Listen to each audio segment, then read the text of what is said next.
আচ্ছা, আসসালামু আলাইকুম। আজকে আমরা পড়ব জীব প্রযুক্তি নিয়ে। তো প্রযুক্তি আমাদের নিয়ে তুলনামূলক আমরা কিছু আলোচনা করব। তো আমার সামনে একটা বই আছে আপাতত। তো আমাদের হচ্ছে জীব প্রযুক্তি চ্যাপ্টারটা মূল বই হয়তো অনেকেরই আগে রিডিং দেওয়া আছে বা দেওয়া হয়নি। এখন সামনে আমাদের পরীক্ষা, তো সেই হিসেবে দেখা যায় যে সম্পূর্ণ বই আসলে রিডিং পড়ে শেষ করা সম্ভব হয়ে ওঠে না। তো সেই ক্ষেত্রে আমরা শুধুমাত্র গুরুত্বপূর্ণ কিছু জিনিস এবং যে প্রযুক্তি থেকে কী কোয়েশ্চেনগুলো আসে জাস্ট সিকিউ এর জন্য সেগুলো নিয়ে আমার মনে হয় একটু আলোচনাটা করা বেশি প্রয়োজন। সেটা হচ্ছে যে আম, জীব প্রযুক্তি অ্যাকচুয়ালি কোয়েশ্চেন আসে জাস্ট দুইটা, সৃজনশীল। তো জীব প্রযুক্তি অ্যাকচুয়ালি অনেক ইম্পর্টেন্ট একটা চ্যাপ্টার, কারণ এখান থেকে সৃজনশীল শিওর একটা না একটা থাকবেই উদ্ভিদ বিজ্ঞান বা জীববিজ্ঞান প্রথম পত্রে। তো সেই হিসাবে হচ্ছে জীব প্রযুক্তির সিকিউ আসার মতো পার্ট হচ্ছে দুইটা আছে। একটা হচ্ছে যে টিস্যু কালচার, আরেকটা হচ্ছে যে রিকম্বিনেন্ট ডিএনএ প্রযুক্তি। তো টিস্যু কালচার থেকে দুইটা জিনিস আসতে পারে, হয় সেটার ধাপ আসতে পারে অথবা গুরুত্ব আসতে পারে, অথবা রিকম্বিনেন্ট ডিএনএ প্রযুক্তির ধাপ আসতে পারে অথবা গুরুত্ব আসতে পারে। তো এখন হচ্ছে যে জীব প্রযুক্তির ইম্পর্ট্যান্ট যে জিনিসগুলো অ্যাকচুয়ালি আছে সেগুলো যদি আমরা একটু অ্যানালাইসিস করি তাহলে যা পাই সেটা হচ্ছে যে প্রথমত আমরা টিস্যু কালচার নিয়ে যদি কথা বলি, যে টিস্যু কালচারের প্রকারভেদ এবং উদ্দেশ্য, অর্থাৎ টিস্যু কালচারটা কত প্রকারের হতে পারে বা কত ভ্যারাইটিসের হইতে পারে। সো প্রথমত হচ্ছে যে যদি আমরা প্রকারভেদটা আলোচনা করি তাহলে আমরা দেখব যে মেরিস্টেম কালচার। তো মেরিস্টেম কালচারটা হচ্ছে টিস্যু কালচারের একটা প্রকারভেদ। তো মেরিস্টেম কালচারের উদ্দেশ্য হচ্ছে রোগমুক্ত উদ্ভিদ সৃষ্টির। তো আরেকটা আছে হচ্ছে এক্সপ্ল্যান্ট কালচার, এটার উদ্দেশ্য হচ্ছে মাইক্রো প্রোপাগেশন। আরেকটা আছে শস্য কালচার, এটার উদ্দেশ্য হচ্ছে ডিপ্লয়েড ক্রোনাল প্রোপাগেশন। তো এর মধ্যে টিস্যু কালচারের প্রকারভেদ আরেকটা পায় হচ্ছে ক্যালাস কালচার, যার উদ্দেশ্য হচ্ছে যে সোমাটিক অ্যাম্ব্রিওজেনেসিস, সোমাক্লোনাল ভ্যারিয়েশন এবং অঙ্গজ বংশবৃদ্ধি। তো টোটাল অ্যাকচুয়ালি এই তিনটা উদ্দেশ্য ক্যালাস কালচারের। তারপরেও আমরা পাই তোমার পরাগধান ও পরাগরেণু কালচার, যার উদ্দেশ্যটা হচ্ছে যে হ্যাপ্লয়েড উদ্ভিদ উৎপাদন। প্রোটোপ্লাজম কালচার, যেটার উদ্দেশ্য হচ্ছে যে উন্নত জাত, অর্থাৎ হাইব্রিড, সংকর, ট্রান্সফরমেশন প্রভৃতি। অ্যান্ড আরেকটা আছে ভ্রূণ কালচার, যেটা হচ্ছে যে বীজহীন ট্রিপ্লয়েড উদ্ভিদ। এবং লাস্ট ওয়ান ইজ ভ্রূণ কালচার, যেটা হচ্ছে যে সংকরজাত বৈশিষ্ট্য রক্ষা করে। তো ভ্রূণ উদ্ধার এটার মাধ্যমে সংকরজাত বৈশিষ্ট্যটা রক্ষা করে। তো জিনিসগুলো অ্যাকচুয়ালি অনেক সময় এমসিকিউ এর জন্য ইম্পর্ট্যান্ট। সো এখন যদি আমরা আরেকটা গুরুত্বপূর্ণ পার্থক্য দেখি, সেটা আমরা পাবো রিকম্বিনেন্ট ডিএনএ তৈরিতে প্রযুক্তিতে ব্যবহৃত এনজাইম।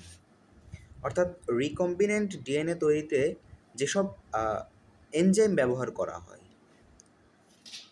তো এখানে আমরা যদি বলি যে রিকম্বিনেন্ট ডিএনএর মধ্যে আমরা কী কী এনজাইম পাই, সেটা হচ্ছে যে রেস্ট্রিকশন এনজাইম পাই, রিভার্স ট্রান্সক্রিপ্টেজ এনজাইম পাই, ডিএনএ পলিমারেজ এনজাইম পাই এবং ডিএনএ লাইগেজ এনজাইম পাই।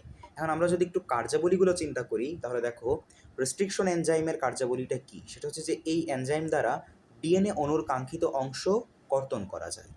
মানে ডিএনএ অণুর একটা কাঙ্ক্ষিত অংশ তুমি ধরো যে কাটতে চাইবা। সো এখন সব জিনিসেরই তো একটা নিজস্ব স্ট্রাকচার আছে, তাই না? সো একটা জিনিস থেকে যদি তুমি সেই স্ট্রাকচার থেকে সরিয়ে নিয়ে আসো তো নিশ্চয়ই সেটা আসলে করা একটু ডিফিকাল্ট হবে, তাই না? কারণ ধরো যে কিডনি ট্রান্সপ্লান্টের কথা চিন্তা করো। এখন যত ধরো যে কারোর একজনের কিডনি ড্যামেজ হয়ে গেছে, এখন অন্য আরেকজনের কিডনি খুলে লাগিয়ে দিলেই কিন্তু সে সুস্থ হয়ে যাবে, বিষয়টা কিন্তু তা না। সেখানে তোমার ব্লাড স্যাম্পল দেখতে হবে, তারপরে অনেক ব্যাপার আছে, সেগুলোর ম্যাচ খাওয়াইতে হবে, তাই না? কারণ এটা একটা রেস্ট্রিক্টেড জিনিস, তুমি যদি একটু উল্টাপাল্টা কিছু করো না তো সে দেখা যাবে যে তার কিডনি লাগায়ও সে বেঁচে থাকতে পারতেছে না, তার আলটিমেটলি ডায়ালাইসিস করাই লাগতেছে। সো একটা জিনিসকে তুমি যখন অন্য জায়গা থেকে খুলে আনবা সো অবশ্যই কিছু না কিছু জিনিসপত্র রেস্ট্রিক্টেড থাকে আর কি। তো এরকম মনে রাখবা এই জন্য যে এনজাইম ডিএনএ অণুর কাঙ্ক্ষিত অংশ কর্তন করে, তার মানে একটা এনজাইমের সাহায্যে ডিএনএ অণুর নির্দিষ্ট একটা অংশ যদি তুমি কেটে নাও, একটা রেস্ট্রিক্টেড সাইন চলে আসে বা একটা অ্যালার্ট চলে আসে। দ্যাটস ওয়াই এখানে কাজে লাগে হচ্ছে রেস্ট্রিকশন এনজাইম। তারপরে রিভার্স ট্রান্সক্রিপ্টেজ এনজাইম, এটা কি কাজে লাগে? এটা হচ্ছে যে এমআরএনএ থেকে তোমার সিডিএনএ সৃষ্টি করার সময়। তো এমআরএনএ থেকে এখন তুমি সিডিএনএ সৃষ্টি করবা, মানে ধরো যে একটা রিভার্স ব্যাপার ঘটতেছে, সো যার জন্য এখানে লাগে রিভার্স ট্রান্সক্রিপ্টেজ এনজাইম। আচ্ছা, এইবার তুমি যদি অনুরূপ ডিএনএ তৈরি করে, মানে জাস্ট কপি করে, যেমন ডিএনএ থেকে সিডিএনএ তৈরি করতেছে, তো এই জিনিসটা করে কোন এনজাইম? সেটা হচ্ছে যে ডিএনএ পলিমারেজ এনজাইম। এবং মনে আছে যে আমরা ডিএনএকে কাটছিলাম কোন এনজাইম দিয়ে? রেস্ট্রিকশন এনজাইম দিয়ে। এখন ডিএনএকে যদি আমি এবার জোড়া লাগাতে চাই, কোন এনজাইম ব্যবহার করব? ডিএনএকে যদি আমি এখন জোড়া লাগাতে চাই, তো সেই ক্ষেত্রে জোড়া লাগাবো, সো ডিএনএ লাইগেজ এনজাইম। তো এই চারটে এনজাইমের নাম একটু মনে রাখবা, যে রেস্ট্রিকশন এনজাইম ডিএনএ অংশকে কর্তন করে, রিভার্স ট্রান্সক্রিপ্টেজ এনজাইম এমআরএনএ থেকে সিডিএনএ তৈরি করা হয়, ডিএনএ পলিমারেজ এনজাইম সেটা হচ্ছে যে অনুরূপ ডিএনএ তৈরি করে, যেমন ডিএনএ থেকে সিডিএনএ, এবং ডিএনএ লাইগেজ এনজাইম এটা কি করে? ডিএনএ খণ্ডকে জোড়া লাগানোর জন্য ব্যবহৃত হয়। আচ্ছা, এইবার আমরা যদি দেখি, সেটা হচ্ছে যে পরের টপিকটা হচ্ছে রিকম্বিনেন্ট ডিএনএ প্রযুক্তির মাধ্যমে উৎপাদিত কয়েকটি ওষুধ ও এদের প্রয়োগ ব্যবহার। তার মানে রিকম্বিনেন্ট ডিএনএ প্রযুক্তির মাধ্যমে উৎপাদিত কয়েকটা ওষুধ এবং এর প্রয়োগ, সে জিনিসটা আমরা যদি এখন দেখি। এখন রিকম্বিনেন্ট ডিএনএর মাধ্যমে কী ধরনের ওষুধ উৎপাদিত হতে পারে এবং তাদের প্রয়োগটা কোথায় হতে পারে? দেখো, রিকম্বিনেন্ট ডিএনএর মাধ্যমে উৎপাদিত হওয়ার একটা ওষুধের মধ্যে অন্যতম একটা ইম্পর্ট্যান্ট ওষুধ, যেটা কোশ্চেনে আসার মতো, দ্যাট ইজ ইনসুলিন। ইনসুলিন জিনিসটা কোথায় ব্যবহার করা হয় জানো? এটা হচ্ছে যে ডায়াবেটিস চিকিৎসায় ব্যবহার করা হয়। দেন আরেকটা আছে হচ্ছে ইন্টারফেরন। ইন্টারফেরন জিনিসটা হচ্ছে যে ক্যান্সার প্রতিরোধ ও ভাইরাসজনিত সংক্রমণে ব্যবহার করা হয়। এই সেম কোয়েশ্চেনটা কিন্তু চট্টগ্রাম বোর্ড 2015 সালে আসছিল একটা এমসিকিউতে, অ্যান্ড কুমিল্লা বোর্ড 2017 সালেও কিন্তু আসছিল যে জলাতঙ্কের চিকিৎসায় কোন ওষুধ ব্যবহার করা হয়? এটা হচ্ছে যে ইন্টারফেরন ব্যবহার করা হয়। তো ক্যান্সার প্রতিরোধ ও ভাইরাসজনিত সংক্রমণ এবং জলাতঙ্ক চিকিৎসা, এই দুইটা কাজে কিন্তু ইন্টারফেরন ব্যবহার করা হয়। তো কোশ্চেনে দুইটা কানেক্ট করে দিতে পারে, ঠিক আছে, যে বহুপদীতে দিতে পারে যে ইন্টারফেরন নিচের কোনটাতে ব্যবহার করা হয়? ক্যান্সার প্রতিরোধ ও ভাইরাসজনিত সংক্রমণ, জলাতঙ্ক চিকিৎসা, ডায়াবেটিস চিকিৎসা। তখন ডায়াবেটিক্সটা বাদ হয়ে যাবে, 1 ও 2 হবে অ্যান্সার। আচ্ছা, এরপরে ওষুধ হচ্ছে যে সেরাম অ্যালবুমিন। এখন সেরাম অ্যালবুমিন জিনিসটা ব্যবহার করা হয় শল্য চিকিৎসার ক্ষেত্রে। আর র্যাবিস ভাইরাস অ্যান্টিজেন, র্যাবিস ভাইরাসটা তোমার এই যে কুকুর টুকুরে আর কি কামড়ালে হইতে পারে। এখন এই জিনিসটা কি জলাতঙ্ক রোগের চিকিৎসায় ব্যবহার করা হয়। তো এটাও বহুপদী থেকে আসতে পারে যে জলাতঙ্ক চিকিৎসায় কোন ওষুধ ব্যবহার করা হয়? ইন্টারফেরন, র্যাবিস ভাইরাস অ্যান্টিজেন, সেরাম অ্যালবুমিন। তো হবে কি ইন্টারফেরন এবং র্যাবিস ভাইরাস অ্যান্টিজেন। এখানে সেরাম অ্যালবুমিনটা হবে না, বিকজ এটা ইউজ করা হয় শল্য চিকিৎসায়। আচ্ছা, এবার হিউম্যান ফ্যাক্টর আইভি, আইভি মানে 4। এখন হিউম্যান ফ্যাক্টর 4 এটা কোথায় ব্যবহার করা হয়? এটা ব্যবহার করা হয় হচ্ছে হিমোফিলিয়ার চিকিৎসায় বা রক্ত স্বল্পতার চিকিৎসার ক্ষেত্রে।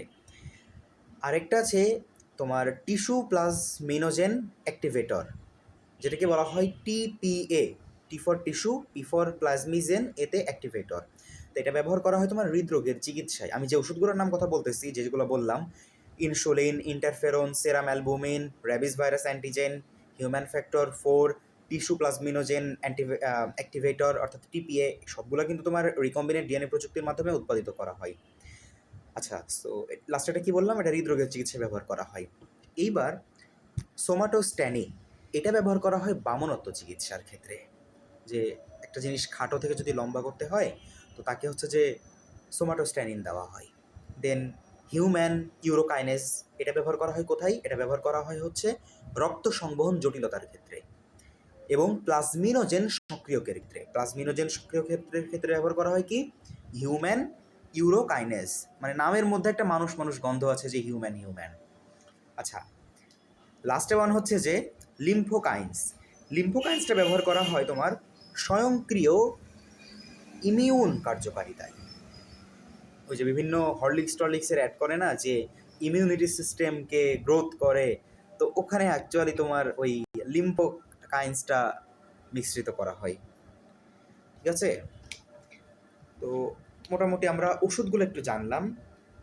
এবার দেখো আমি একটু বলি কয়েকটা জীবের জিনোম সিকোয়েন্সের একটু তথ্যগুলো যদি দিই। তো জিনোম সিকোয়েন্সের তথ্যগুলো কিভাবে দিই সেটা হচ্ছে যে ইকোলির কথা যদি বলি, দেখো ইকোলিতে ক্রোমোজোম আছে হচ্ছে একটা। এগুলো আসার পসিবিলিটি অ্যাকচুয়ালি খুবই কম, বাট যেহেতু বইতে আছে সো আমি আলোচনা করবো, কারণ এমসিকিউ তো দিতেই পারে। যারা মেডিকেল অ্যাডমিশন টেস্ট দিবে তাদের জন্য অনেক বেশি ইম্পর্টেন্ট।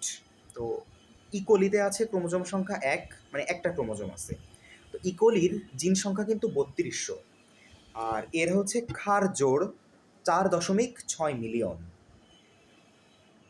তারপরে হচ্ছে হ্যামোফিলাস ইনফ্লুয়েঞ্জা, এর ক্রোমোজোম সংখ্যা হচ্ছে একটা, জিন সংখ্যা হচ্ছে 1700 এবং ক্ষার জোড় হচ্ছে 1.8 মিলিয়ন।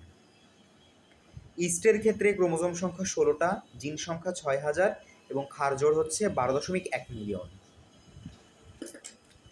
আরেকটা আছে হচ্ছে পুষ্পক উদ্ভিদ, এটা হচ্ছে এটার নাম অ্যারাবিডোপসিস থ্যালিয়ানা। এখানে ক্রোমোজোম সংখ্যা তোমার 10টা, জিন সংখ্যা আছে প্রায় 25,000-এর বেশি এবং ক্ষার জোড় প্রায় 100 মিলিয়ন। মানুষের ক্ষেত্রে ক্রোমোজোম তো 46টা। মানুষের ক্ষেত্রে জিন সংখ্যা কত এটা মনে রাখবা, এটা ইম্পর্টেন্ট। মানুষের ক্ষেত্রে জিন সংখ্যাটা এটা যে কোনো এক্সামে আসতে পারে, এটা একটা জিকে টাইপের। 25,000-এরও বেশি, 25,000 মানুষের জিন সংখ্যা, অনেকে জানতে না হয়তো। মানুষের ক্ষেত্রে ক্ষার জোড় হচ্ছে 3.2 বিলিয়ন। তো এই কয়েকটা জীবের জিনোম সিকোয়েন্সের ইনফরমেশন এটা অ্যাকচুয়ালি অত ইম্পর্টেন্ট না, বাট যেহেতু আমি এটা নিয়ে একটু আলোচনা করলাম। তো টিস্যু কালচার প্রক্রিয়ার পর্যায়ক্রমিক যদি আমি ধাপসমূহ আলোচনা করি, দেখো ধাপসমূহের কথা বলতে গেলে প্রথমে হচ্ছে যে চিত্রটা আছে টিস্যু কালচারের জন্য, যে সিকিউতে যে চিত্রটা আর কি আসে, যে টবে লাগানো একটা গাছ আছে যেটাকে আমরা সাধারণত মাতৃ উদ্ভিদ কোষ বলি। তো এখান থেকে আমরা টিস্যু এক্সপ্ল্যান্টটা নিই। এই টিস্যু এক্সপ্ল্যান্টটা হচ্ছে আমরা মিডিয়ামের টিস্যুতে স্থাপন করি। এটা চিত্র দেখলে আরও ভালো বোঝা যাবে। মিডিয়ামের টিস্যু স্থাপন, সেখান থেকে যে একটা টিস্যু বড় হয়, তো সেই টিস্যুটা হচ্ছে ক্যালাস সৃষ্টি করে। এবার মানে আরেকটা জারে, তো এই ক্যালাসটা হচ্ছে আবার ছোট চারা সৃষ্টি হয়। এই ছোট চারা হচ্ছে যে মিডিয়াম চারা সৃষ্টি করে। আর এখান থেকে আবার হচ্ছে যে মূল সৃষ্টির জন্য পৃথক মিডিয়ামে স্থাপন হয়। তো এই জিনিসটা থেকে আবার মূল সৃষ্টি করে এগেইন, এই মূল থেকে মাটিতে চারা গাছ লাগানো হয়, অর্থাৎ টবে চারা গাছ লাগানো হয়। তো সেখান থেকে হচ্ছে আবাদের জন্য প্রাকৃতিক পরিবেশে স্থানান্তর করা হয়। তো এটা অ্যাকচুয়ালি টিস্যু কালচার প্রক্রিয়ার ক্রমিক পর্যায় এবং ধাপসমূহ। সো এটা মেবি চিত্র দেখলে আরও ভালো বোঝা যাবে, বাট আমি জাস্ট সংক্ষেপে একটু আলোচনা করে নিলাম। তো এইটার আমরা টুকটাক একটু বেসিক আলোচনা করলাম। ইনশাল্লাহ টিস্যু কালচার নিয়ে আমাদের আরেকটা ছোটো ক্লাস আসবে, সেটা হচ্ছে যে এমসিকিউ এর জন্য একটা ইনফরমেশন নিয়ে আমরা আরেকটু ডিটেলস আলোচনা করব। অ্যান্ড আই এক্সপেক্ট ওই ক্লাসটা হয়তো কালারফুল হবে, চেষ্টা করব। So thank you.